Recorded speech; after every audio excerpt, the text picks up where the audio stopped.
제가 살아있는 동안 가능할까? 한 교실에 있는 것처럼 수업을 받는 것도 가능해집니다. 야, 이건 불가능한 얘기인 것 같은데 감각도 전달해 줄 수 있는 말초신경을 자극해야 이 기술이 확 와닿는 게 아닌가.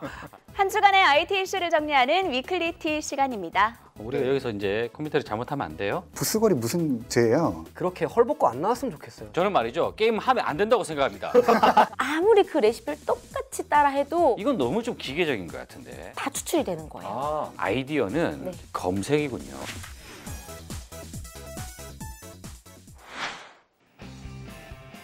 여러분 안녕하십니까. 티타임의 차정현입니다. 이 영화를 보면 허공이 되고 손짓을 하면 글자가 만들어지고 그리고 제3차원의 입체, 아바타가 만들어지고 이런 다양한 어떤 신기술들이 영화에서 끝날 줄 알았는데 이게 지금 실제로 만들어지고 있다고 합니다. 그것도 아주 지금 빠른 속도로 진행되고 있다는데 오늘은 이와 관련된 휴먼 인터페이스와 관련된 이야기를 해보도록 하겠습니다. 유범재 단장님 함께합니다. 안녕하십니까. 안녕하세요. 자, 박사님.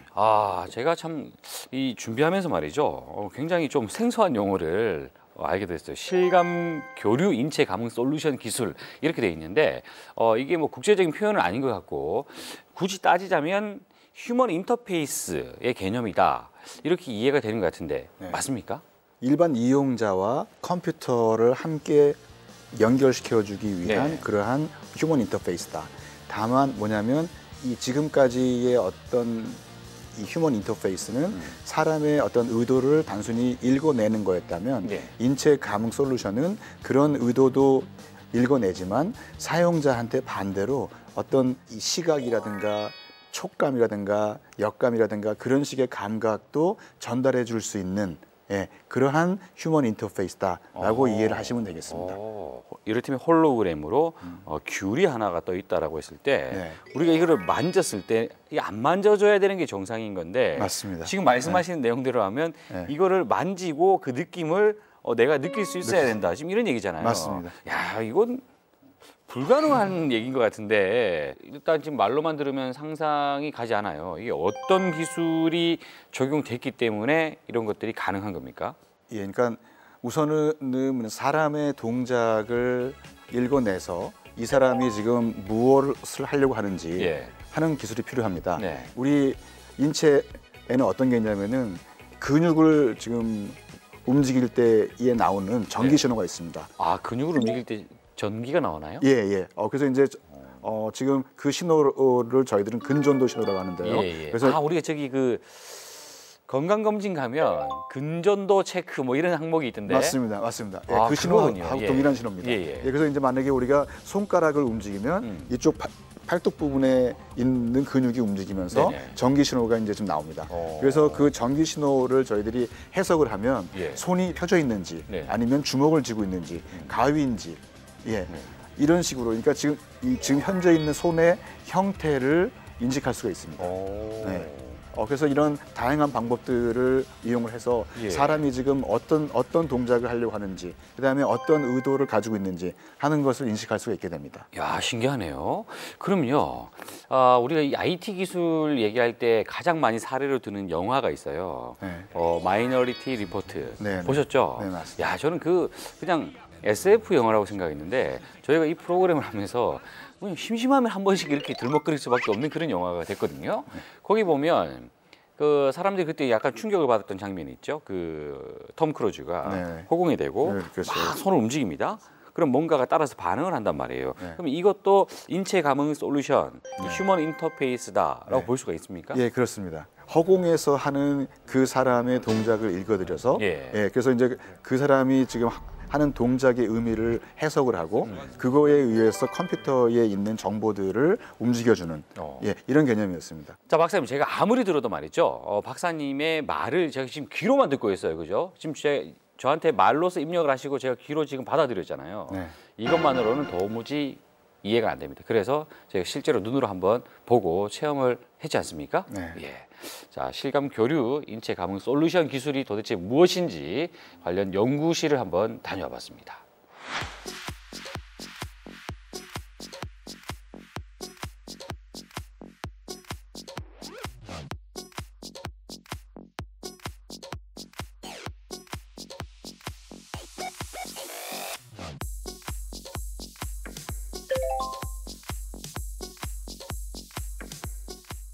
가상의 칠판에 글씨를 쓰는 것 같은 느낌을 제공하고 또 거기에 글씨를 씀으로 해서 정보를 전달할 수 있는 그런 기술이 되겠습니다. 요즘 가장 트렌드인 HMD 디바이스를 사용할 경우에 시야를 가리기 때문에 키보드나 마우스 같은 입력 장치를 사용하는 것은 굉장히 불편하기도 하고 불가능합니다. 하지만 이 반지형 장치를 사용함으로써 정보를 입력하는 데 좋은 예가 될 것이라고 생각합니다.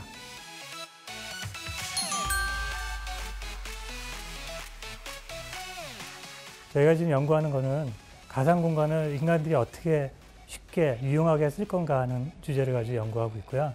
저희가 만드는 아바타를 활용을 해서 아바타를 가상 공간에 집어넣을 수가 있습니다. 그러면 그 아바타를 통해서 사람들이 행동하고 움직이고 하는 것들을 가상 공간에 그대로 반영할 수 있고 가상 공간 내에 있는 물건들을 짚거나 물건들을 조정하거나 하는 휴머 인터페이스로 사용할 수 있는 그런 기술이 되겠습니다. 지금 진행하고 있는 기술은 저 공간의 제약을 넘어서기 위해서 어떤 시각적인 부분 그리고 감각을 전달할 수 있는 그런 기술을 진행하고 있고요. 이제 추후에는 여기에 덧붙여서 사람의 생체 신호라든지 이런 감각을 받아들이고 그리고 그걸 원격 있는 사람에게 그 감각을 진동 또는 어떤 손가락의 촉감이라든지 이런 부분에 전달을 함으로써 저희가 이런 기술을 사용하게 되면 주에 멀리 떨어져 있는 사람들과 실제로 생활할 수 있는 느낌을 갖게 되거든요. 그러다 보니까 비즈니스라든지 아니면 교육 분야 그리고 게임 분야에 크게 활용이 될 수 있을 거라고 생각이 됩니다.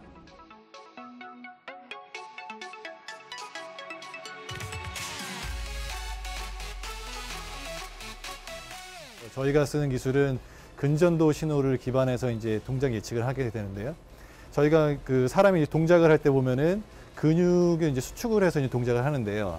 동작하기 전에 한 1000분의 30초 전에 근전도 신호가 나옵니다. 그 신호들을 이제 측정을 해서 이 사람이 어떻게 움직일지 알아내고요. 그걸 이제 로봇에다가 전달을 해서 그 원격지에 있는 아바타를 컨트롤하는 그런 기술입니다. 우리가 절단 환자 같은 분들이 이제 로봇 의수를 차게 되는데요. 그분들은 이제 팔이 없지 않습니까? 그래서 동작 의도를 찾아내기 힘든데 그분의 이제 근육에다가 센서를 붙여서 어떻게 움직일지 알아내면 로봇 의수를 자기 손처럼 느낄 수 있게 그렇게 해주는 그런 기술입니다. 자, 박사님, 제가 체험을 해보니까 말이죠. 신기하군요. 뭔가 움직이는데 알아서 반응을 하네요.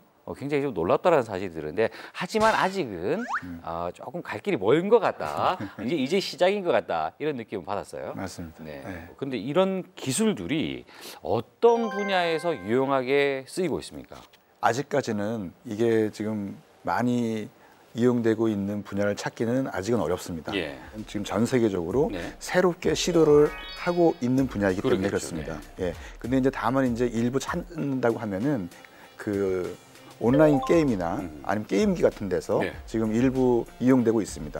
지금 뭐냐면 만약에 그 엑스박스나 예. 이런 데서 보면은 사람의 동작을 이용을 해가지고 함께 그렇죠. 인터랙션을 지금 하고 있죠. 네네. 예, 그다음에 위 같은 거에서 이제 지금 보시면은 어떤 운동을 할 때에 사람의 운동 그 타이밍이라든가 궤적을 읽어드리고 있습니다. 그렇죠. 예, 이런 것들이 이제 뭐냐면은 굉장히 초기 단계의 인체 감응 솔루션이다. 그렇게 보시면 될 것 같습니다. 아하. 예.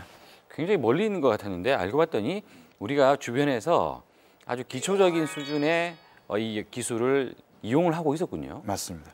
그것도 게임에서 말이죠. 네. 야, 정말 역시 그 말초신경을 자극해야 이 기술이 확 와닿는 게 아닌가 하는 생각이 좀 드네요.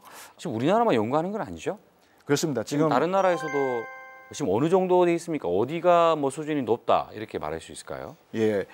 지금 저희들이 이제 지금 보면은 아무래도 미국이 지금 가장 많이 앞서가고 있습니다. 그래서 이제 구글이라든가 마이크로소프트라든가 예, 이런 예. 굉장히 큰 기업들에서 예. 차세대의 어떤 이러한 디스플레이 장치, 차세대의 어떤 인터랙션 방법론 이런 것들을 위해서 굉장히 많은 연구들을 진행하고 있고요.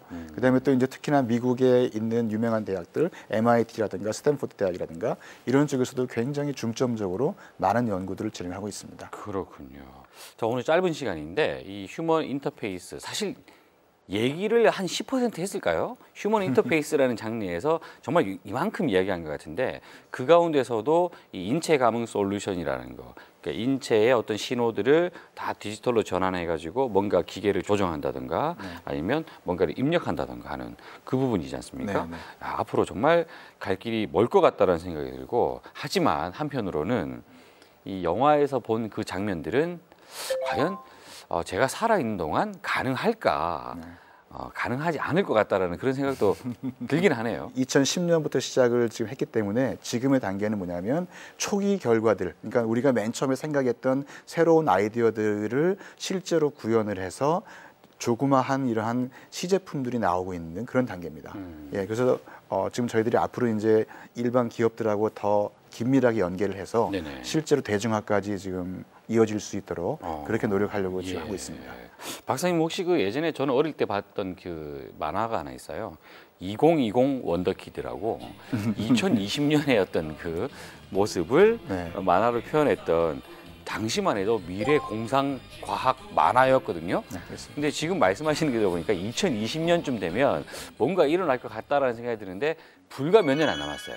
박사님께서 좀 더 연구를 하셔가지고 네. 정말 그 2020년 경에는 이 대한민국에서 세계를 놀래킬 만한 어떤 그런 기술들을 만들어내시길 기대하겠습니다. 네. 예, 오늘 이야기하신다고 대단히 고생하셨습니다. 고맙습니다. 감사합니다.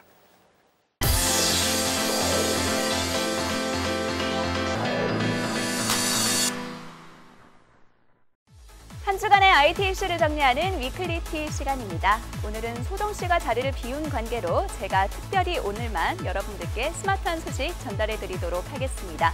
그럼 지금부터 시작해볼까요? 전 세계의 기발한 아이디어 상품들이 서울에 모였다고 합니다. 혁신적인 아이디어로 무장한 세계 각국의 벤처 기업들이 서울에 모였습니다. 세계 최대 스타트업 축제 스타트업 네이션스 서밋 2014 때문인데요. 정부와 민간 기관들이 모여 창업 생태계에 대한 다양한 현안을 논의하고 협력 방안을 모색했다고 합니다. 이번 스타트업 네이션스 서밋에 참여한 기업들은 기발한 아이디어 제품을 선보이며 글로벌 기업들과 개인 투자자들의 눈을 사로잡기 위해 치열한 경쟁을 벌였는데요. 내년에는 멕시코 몬테레이시에서 개최할 예정이라고 합니다. ITU 정권회의부터 스타트업 네이션스 서밋까지 굵직굵직한 행사들이 한국에서 많이 개최되고 있는데요.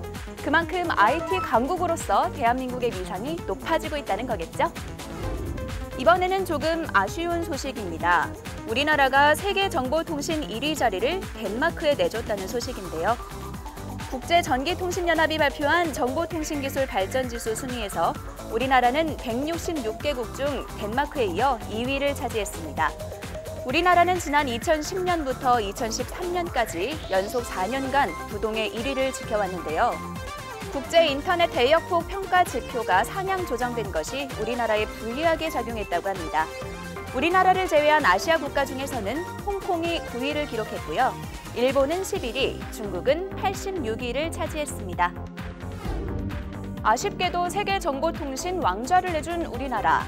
그러나 아시아에서는 부동의 1위니까요. 너무 아쉬워하진 말자고요. 중국 스마트폰 시장에서의 글로벌 기업들의 경쟁이 더욱 치열해질 것이라는 전망입니다. 중국의 스마트폰 저성장으로 본격적인 제로섬 게임이 시작될 것이라고 하는데요. 지난 9월에서 10월 중국 스마트폰 시장의 성장률은 전년 동기 대비 2에서 6%에 그쳤다고 합니다. 앞으로 전년 동기보다 5에서 10% 수준을 넘기기 어려울 것이라고 하는데요. 이러한 가운데 삼성전자의 갤럭시 노트 4가 아이폰 열기를 제치고 기대 이상으로 선전하고 있다고 하네요.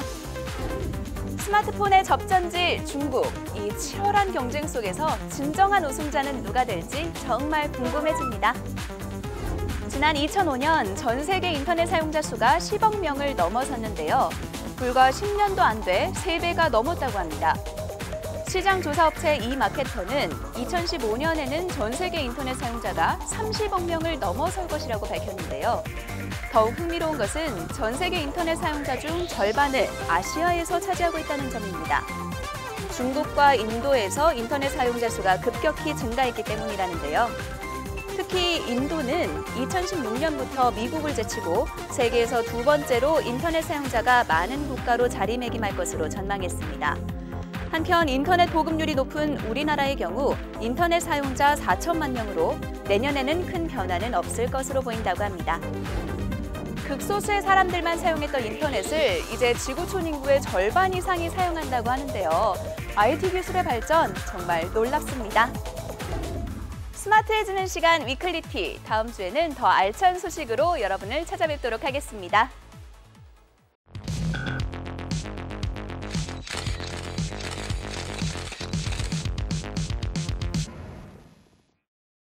네, 재미있는 테크 이슈를 꼭 집어서 떠들어보는 테크수다 위드 블러터. 자, 오늘도 어김없이 찾아왔습니다.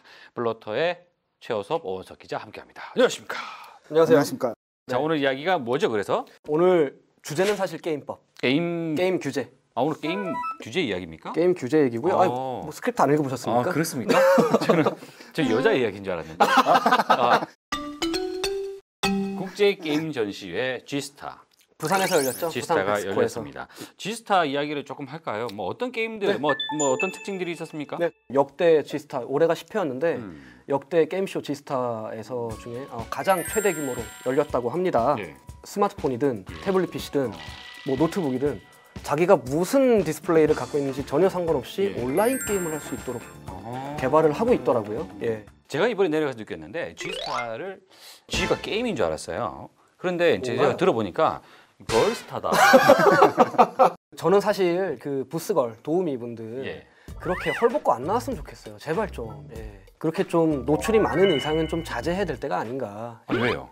이게 그 부스가 차렸으면 업체의 콘텐츠로 사람들의 이목을 끌어야지. 부스걸이 무슨 죄예요? 그 부스걸이 죄가 아니에요. 업체가 죄예요. 아, 그것도 직업인데 그 부스걸 없애면 그 사람들 일거리 없어지잖아요. 결국에는 성을 파는 거예요. 지금 이거는. 예? 그 이상 그 이하 기준도 아닙니다. 너무 나가신 거 아니에요? 성상품화랑 뭐가 다릅니까? 이건 완벽한 성상품화입니다. 제가 가서 보니까요, 그 게임 속 캐릭터 그 복장으로 나오던단 말이죠. 그거보다 예. 사실 좀 게임 캐릭터가 문제인데 네. 근데 남성 캐릭터들은 되게 남성성을 보이기 위해서 뭐 갑옷, 뭐 크고 엄청난 막 무기, 엄청난 갑옷에다가 정말 몸을 꽁꽁 싸고 이런 예. 큰 창을 들고 있어요. 남성 캐릭터한테 보이는 살색은 얼굴뿐이고. 근데 여성 캐릭터들은 똑같은 능력치도 똑같아요. 남녀 평등은 돼 있어요. 예. 근데 왜 여성 캐릭터들은 왜 꼭 허벅지가 나와야 되고 나는 그게 더 문제인 것 같은 거야. 정말 게임을 보면서 그런 생각을 했습니까? 아, 불쌍하잖아요. 그 갑옷도 안 주고 왜 여자는 갑옷을 안 주는 거예요? 국내 게임 산업이 안 좋다. 안 좋다 이런 얘기 나오고 있는데. 사실 안 좋은 건 아니고 네. 시장 구조 자체가 좀 뒤바뀌고 있다. 이렇게 보시면 될 것 같습니다. 구조가 바뀌고 있다. 구조가 바뀌고 아하. 있다. 2013년 기준으로 보니까 우리나라 전체 게임 시장이 9조 7천억 정도 돼요. 근데 이게 2007년 이후로 처음으로 마이너스를 기록했습니다. 2012년 대비 전년 대비 327억 원 정도가 빠졌는데 네.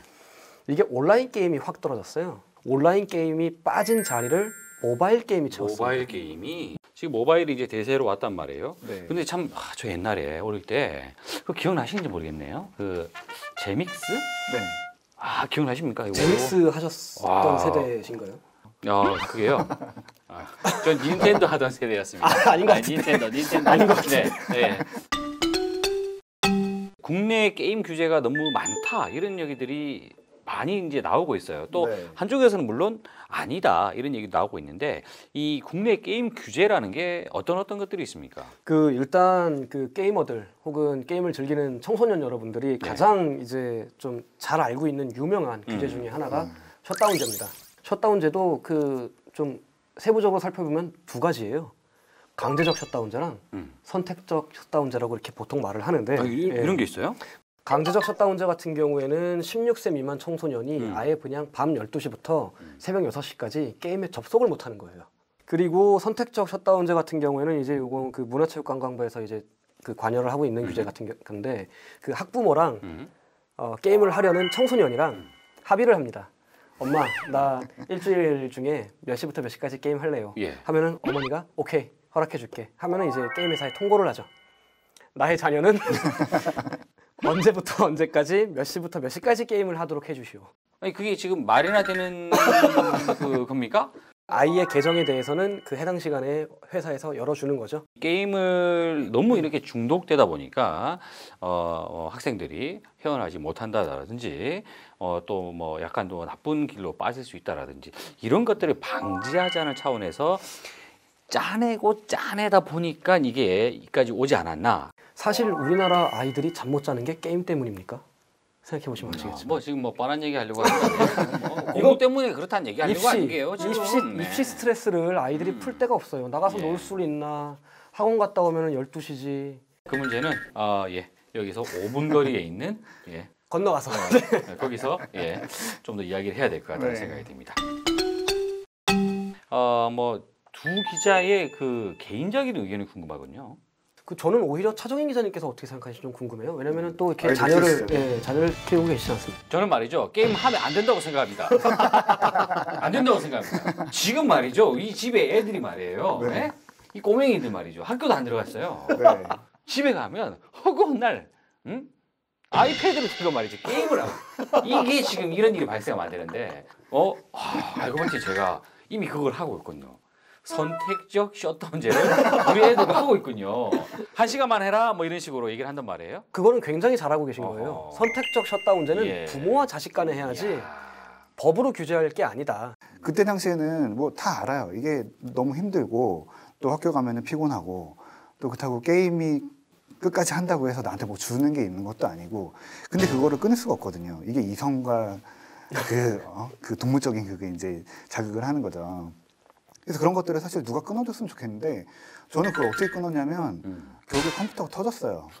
게임을 하다가. 네, 게임을 하도 해서 컴퓨터가 터져버렸어요. 그래서 이 강제적 셧다운제가 된 거예요. 게임 때문에 고통받고 있는 아이들도 있고 고통받고 있는 가족들도 있거든요. 이 구조적인 문제가 야기하는 게임 과몰입만 해결하려다 보니까 이렇게 좀 프랑켄슈타인처럼 못생긴 법안이 좀 나오지 않았나. 저는 그렇게 생각합니다. 테크 쓰다가 100분 토론이 됐어요. 100분이 아니라도 한 50분으로 좀 늘려주세요. 뭐든지 넘쳐도 안 되고 뭐든지 부족해도 안 된다라는 걸로 이 게임과 관련된 이야기를 마무리 지으면서 게임을 하면서 우리가 끝내도록 하죠.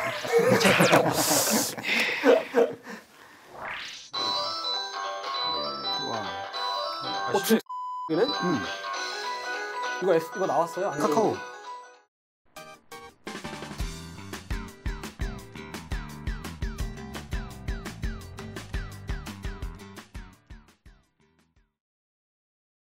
네, 티트렌드 박미영 컨설턴트와 함께합니다. 안녕하세요. 안녕하세요. 자, 첫 번째 아이템 무엇을 준비하셨습니까? 네, 첫 번째로 소개해드릴 서비스는 스마트하게 요리할 수 있는 펜텔리전트입니다.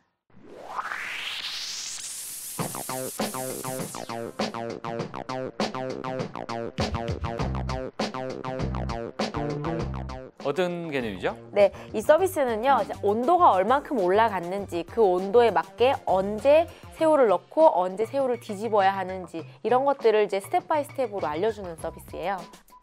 프라이팬이? 네, 그렇죠. 프라이팬에 그 온도를 측정한 센서가 있어요. 그래서 이 온도가 계속해서 이제 트래킹이 되고 있잖아요. 이게 이제 스마트폰이랑 페어링이 돼서 스마트폰에서 계속해서 온도가 변화하는 게 보이고 이 온도에서 자, 새우를 넣어라. 그리고 몇 분 정도 지나면서 이 정도 온도가 올랐을 때 몇 분 지났으니까 뒤집어라.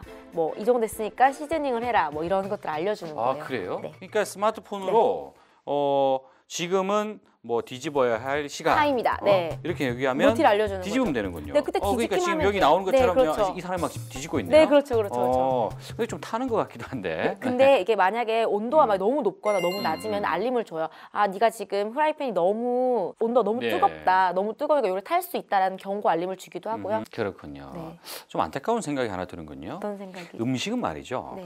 정성 아니겠습니까? 그렇죠. 정성. 네. 좀 탈 수도 있고 덜 익을 수도 있고 뭐 그런 거예요. 어쨌든 불만이 많이 나의 가져지시잖아요. 정성이 들어가야 네. 정말 그 진정한 요리로서의 가치를 갖게 되는데 이건 너무 좀 기계적인 것 같은데. 그렇게 생각할 수 네. 있지만은 유명한 셰프들의 요리를 따라해보기도 하잖아요. 저희가 집에서. 근데 집에서 해보면은 아무리 그 레시피를 똑같이 따라해도 음식 맛이 달라지는 경우가 많거든요. 그래요? 야. 그리고 엄마가 해주는 음식 먹고 싶다. 엄마가 해주는 대로 먹고 싶은데 엄마가 이 레시피를 저장해두면 제가 그대로 따라서만 엄마랑 똑같이 할 수 있는 거죠. 그렇군요. 엄마 몇 그램 넣어라 이런 걸 알려줘도 잘 모르잖아요. 그런 장점이 있는 것 같아요. 사실 저도 이제 좀 네. 약간 해보고 싶은 생각이 드는 게 제가 또 집에서 말이죠. 또 요리를 하거든요.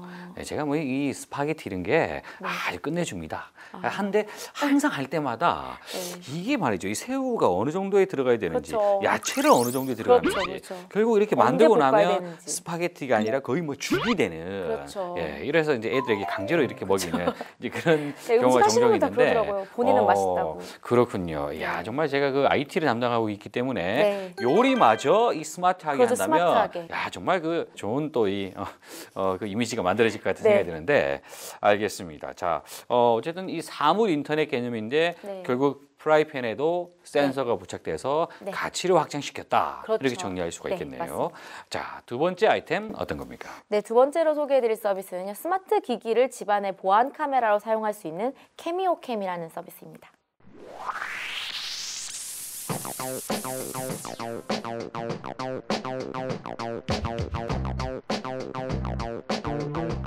개념이 어떻게 되는 겁니까? 좀 이해가 안 되는데. 스마트폰이나 태블릿이나 랩탑 같은 것들을 뭐 집안 현관 앞에다가 이렇게 설치해 두는 거예요. 예. 그래서 현관 앞에 누가 왔다 갔다 하는지 이런 것들을 계속해서 촬영을 하는 거죠. 근데 가만히 있을 땐 촬영이 되지 않아요. 근데 누군가가 지나가거나 네. 누군가가 똑똑했다거나 누군가 내 앞에 우리 집안에 뭘 두고 갔거나 이런 움직임이 포착될 때마다 저희 스마트폰을 알림을 주는 거예요. 그러니까 니네 집에 누구 지나간다 해서 영상을 바로 보여주기도 하고요. 네.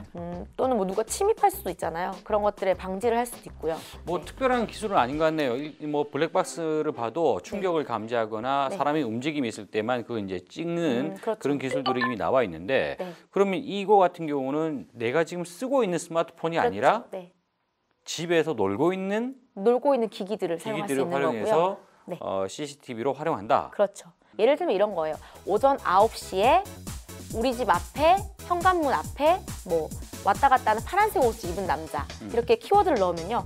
매일매일 뭐 한 달 동안 뭐 매일매일 오전 9시에 왔다 갔다 한 파란색 옷을 입은 남자가 다 추출이 되는 거예요. 이렇게 보여주는 거죠.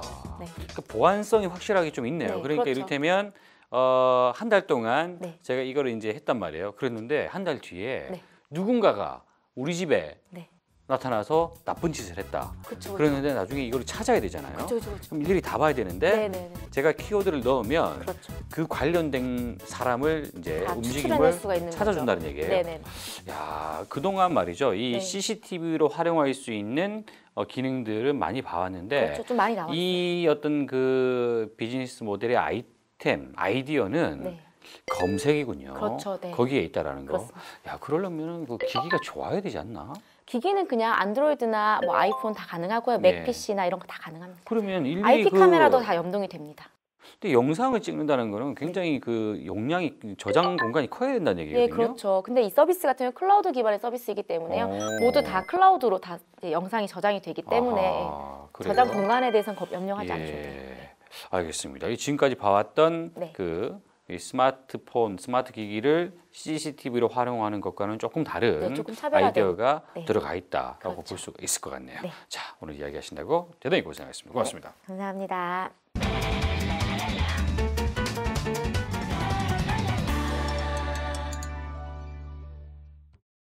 네, 티타임 오늘은 이 휴먼 인터페이스, 그 가운데 이 인체 감응 솔루션 기술에 대한 이야기를 해봤습니다.